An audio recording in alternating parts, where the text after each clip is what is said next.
नमस्कार, आप सभी का फिर से स्वागत है आपके अपने चैनल पर।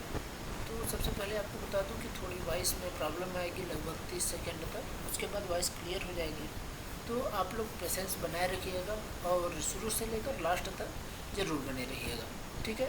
तो आज हम लोग 31 नंबर प्रश्न देख लेते हैं। 31 नंबर प्रश्न क्या बोलता है, एक विद्युत विध्रुव को जिसमें दो विपरीत आवेश, ये विपरीत आवेश इसके हैं, प्रत्येक एक दूसरे से 3 सेंटीमीटर की दूरी पर कि विद्युत क्षेत्र पर उच्चतम टॉर्क यानी घूर्णन बल होगा। क्या घूर्णन बल होगा ये आपको निकालना है।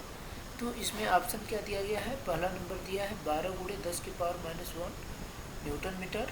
इसके बाद आपका बी नंबर दिया है, क्या दिया है 12 × 10⁻³ न्यूटन मीटर।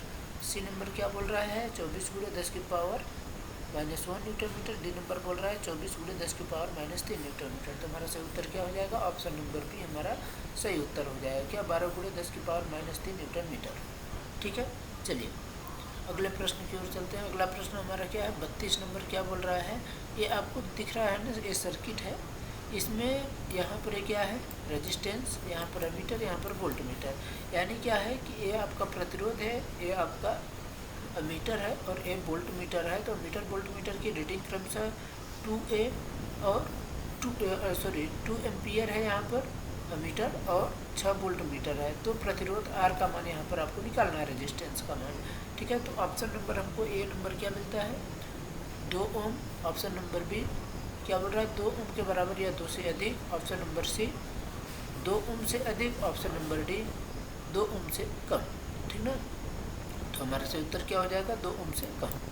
चलिए अगला प्रश्न देख लेते हैं। देखिए इस तरीके से प्रश्न आपकी परीक्षाओं में लगातार पूछे जाते रहे हैं और क्रमशः आगे पूछे भी जा सकते हैं, ठीक है। तो इसको इस तरीके के प्रश्न आप लोगों को बिल्कुल नहीं छोड़ना है, इनको अच्छी तरीके से तैयार कर लेना है। यदि एक तार की लंबाई को 0.1% खींच करके बढ़ा दी जाए तो इसका प्रतिरोध कितना होगा, ये क्वेश्चन पूछ रहा है। तो क्या बोल रहा है 0.05% से बढ़ेगा, 0.02% से बढ़ेगा, 0.02% से घटेगा, 0.05% से घटेगा। तो ऑप्शन नंबर क्या हो जाता है 20 सही हो जाता है, यानी 0.2% से बढ़ेगा। चलिए आगे चलते हैं। 34 नंबर प्रश्न क्या बोल रहा है, एक तार का प्रतिरोध आर है। प्रतिरोध तार का क्या होता है रेजिस्टेंस आर। यदि तार की लंबाई को खींच करके 2 गुना कर दिया जाए तो इसका नया प्रतिरोध क्या होगा, ठीक है। ऑप्शन नंबर ए बोला है 2R, ऑप्शन नंबर बी है 4R, ऑप्शन नंबर सी है आपका R और ऑप्शन नंबर डी है R/4, ठीक है। तो इसमें जब हम लोग लंबाई को खींच करके 2 गुना करेंगे तो उसका प्रतिरोध 4 गुना हो जाएगा। इस ऑप्शन नंबर बी हमारा सही है, ठीक है। अगला प्रश्न देख लेते हैं। अगला प्रश्न क्या दिया गया है 35 नंबर। यहाँ पर बोल रहा है 2 तार जो कि समान मटेरियल के हैं, मतलब एक ही, चाहे आप एल्यूमिनियम के बोल दें या फिर आप इसको कॉपर के बोले, जो भी हो तो एक ही है मटेरियल।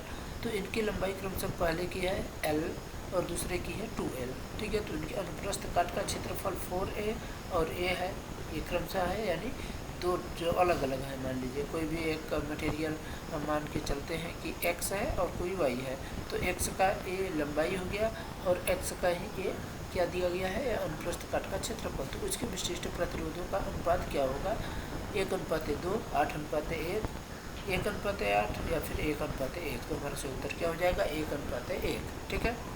अगले प्रश्न की ओर चलते हैं। अगला प्रश्न क्या गया है कि ऑक्सीजन गैस एक बर्तन में भरी है, यदि दबाव दुगुना हो जाए, तापमान 4 गुना हो जाए तो घनत्व कितने गुना होगा।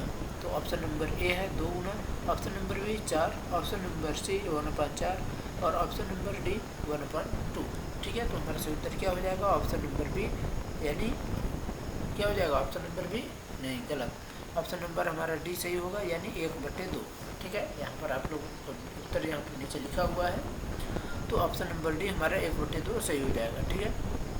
चलिए आगे चलते हैं। वैन डर वाल्स समीकरण आप लोगों ने पढ़ा होगा। तो वैन डर वाल्स समीकरण में क्या बोल रहा है, वैन डर वाल्स समीकरण ए और बी प्रदर्शित क्या कर रहा है, यहाँ पर ए वाला ए और ए यहाँ पर बी क्या प्रदर्शित कर रहा है, दोनों ए और बी आयतन में सुधार प्रदर्शित करते हैं, या फिर ए और बी अणुओं के बीच के चिपकने वाला बल प्रदर्शित करते हैं। ऑप्शन नंबर सी ए अणुओं के बीच चिपकने वाला बल और बी आयतन में सुधार बताता है, और यहाँ पर क्या बोल रहा है ए आयतन में सुधार बताता है और बी अणुओं के बीच चिपकने वाला बल बताता है, ठीक है। तो हमारे यहाँ पर क्या सही उत्तर हो जाएगा, ऑप्शन नंबर सी जो है हमारा सही उत्तर हो जाएगा। यानी क्या बोल रहा है कि ए अणुओं के बीच चिपकने वाला बल, ये हो गया ए अणुओं के बीच चिपकने वाला बल हो जाएगा। और यहाँ पर जो आयतन जो दिया गया है यानी आयतन में सुधार आप ये बी करता है, ठीक है। चलिए अगले प्रश्न की ओर 38 नंबर की ओर देखते हैं। यदि एक आदर्श गैस की मात्रा का दाब व आयतन आधा कर दिया जाए तो इसका तापमान क्या होगा, दोगुना हो जाएगा, आधा हो जाएगा, स्थिर रहेगा या चौथाई हो जाएगा। तो ऑप्शन नंबर डी हमारा सही हो जाएगा, यानी चौथाई हो जाएगा। अगला प्रश्न देखते हैं। अगला प्रश्न क्या दिया गया है, जब वान डेर वाल गैस को मुक्त रूप से प्रसारित होने दिया जाता है तो इसका तापमान क्या हो जाता है, कम हो जाता है, बढ़ जाता है, अपरिवर्तित रहता है, गैस की प्रकृति पर निर्भर करता है। तो ये क्या हो जाता है, कम हो जाता है। ऑप्शन नंबर ए हमारा सही उत्तर है।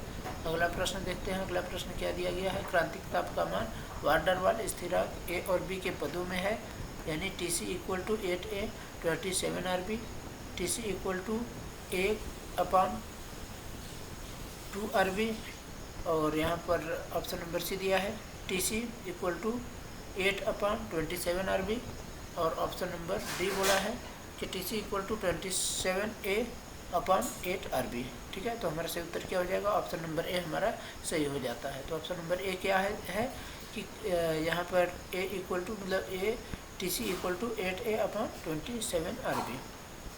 चलिए ठीक है, तो इस वीडियो में बस इतना ही रखते हैं। अगले वीडियो में आप सभी से 41 नंबर प्रश्न से आगे देखेंगे। तो आप लोग बिल्कुल भी आगे वाली वीडियो देखना न भूलें, और जो अभी तक पीछे वाला वीडियो न देखे हों वो जाकर के क्रमशः देख लें, जिससे आप समझ सकें कि जो आपका नर्सिंग है और जो भी पेपर आपका नर्सिंग का होता है PNST, तो इसका किस तरीके से पेपर आते हैं प्रीवियस ईयर, ठीक है। तो आप यहाँ से समझ सकेंगे कि इस तरीके से प्रश्न आ रहे हैं, आपको उसी अनुसार अपनी तैयारी भी रखना है। आप लोग देख ही रहे हैं कि किस तरीके से इसमें प्रश्न पूछे जा रहे हैं। यहाँ पर हम लोग केमिस्ट्री में दिखाते हैं, फिजिक्स का काम चालू हो चुका है, तो फिजिक्स में आप लोग देख रहे हैं, से बायो, ऐसे सारे सब्जेक्ट जो है तो आपको एक एक करके बताया जाएगा, ठीक है। तो आप लोग ज़रूर अन्य वीडियो देखिए जिससे आप सभी समझ सकें, ठीक है। धन्यवाद। आप लोग पढ़ते रहिए, मस्त रहिए।